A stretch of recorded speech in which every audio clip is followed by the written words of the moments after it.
ज्ञान आत्म साक्षात्कार है, सीधा, न बीच में शास्त्र न सिद्धांत। तो ज्ञान को बढ़ाने के लिए अध्ययन मार्ग नहीं है, ज्ञान को बढ़ाने का मार्ग जागरण है। जितना ही मैं जागूं अपनी क्रियाओं में, उतना मेरा ज्ञान बढ़ेगा, जगेगा। जागने का अर्थ है जो भी मैं कुछ करूं वो इतनी तीव्रता से ध्यानपूर्वक हो कि उसमें मूर्छा जरा भी ना रहे। कभी एक छोटा सा प्रयोग करें तो आपको पता चलेगा कि मूर्छा कितनी गहरी है। कभी अपनी घड़ी को देखें, उसमें सेकंड का कांटा है। तय कर लें कि 1 मिनट तक सेकंड के कांटे को होशपूर्वक देखेंगे। 1 मिनट ज्यादा बड़ी बात नहीं है, 1 चक्कर सेकंड का कांटा पूरा लगाएगा। होशपूर्वक देखेंगे। होशपूर्वक का मतलब आपको समझा दूं ताकि आपको प्रयोग आसान हो जाए। ये जो कांटा सेकंड का घूम रहा है, इसको भूलेंगे नहीं, 1 मिनट तक याद रखेंगे। ये सेकंड का कांटा जा रहा है, जा रहा है, जा रहा है। ये 60 सेकंड पूरे करेगा 1 मिनट। आप चकित हो जाएंगे कि 60 सेकंड में कम से कम 3 बार आप चूक जाएंगे, भूल जाएंगे कि क्या देख रहे। कोई और ख्याल आ जाए, कोई और बात आ जाएगी, मन कहीं एक क्षण को छिटक जाएगा। कम से कम 3 बार। 20 सेकंड भी खींचना मुश्किल है जागृत भाव को। तब आपको पता चलेगा कैसी मूर्छा है। मैं 60 सेकंड तक एक कांटे के घूमने को भी स्मरण पूर्वक नहीं देख सकता हूं कि देखते वक्त मुझे याद बनी रहे कि मैं देख रहा हूं कांटा घूम रहा है। कांटा घूमता रहेगा, 1 सेकंड को आप चूक जाएंगे। तब आपको फिर से याद आएगा कि मैं भूल गया।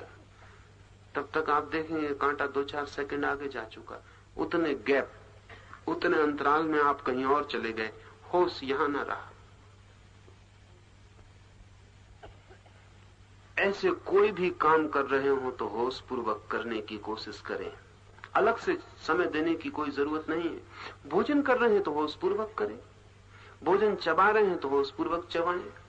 किसी को पता भी नहीं चलेगा कि आप कोई साधना में लगे। सांख्य की साधना का पता भी नहीं चलता। सांख्य की साधना का कोई पता नहीं चलता कि कोई साधना कर रहा है कि नहीं कर रहा है। योग की साधना का पता चलता है क्योंकि उसमें बाहर की क्रियाओं से प्रयोग करना होता है। सांख्य की तो अंतर क्रिया है। श्वास चल रही है, इसका ही ख्याल रखें। बुद्ध ने इस पर बहुत जोर दिया। बुद्ध ने बहुत जोर दिया है इस पर कि आदमी चल रहा है, बैठा है, उठा है, लेटा है, एक चीज तो सतत चल रही है, घड़ी के कांटे की तरह। श्वास, उसको देखते रहे। श्वास भीतर गई तो होश पूर्वक भीतर ले जाएं, श्वास बाहर गई तो होश पूर्वक बाहर ले जाएं। चूके ना मौका, एक भी श्वास बिना जाने न चले। थोड़े ही दिन में आप पाएंगे कि आपका ज्ञान बढ़ने लगा।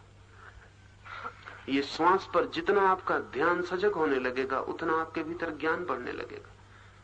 अगर आप घंटे भर भी ऐसी स्थिति बना लें कि जब चाहें घंटे भर श्वास को आते जाते देख लें और कोई बाधा ना पड़े, तो सांख्य का दरवाजा बिल्कुल निकट है।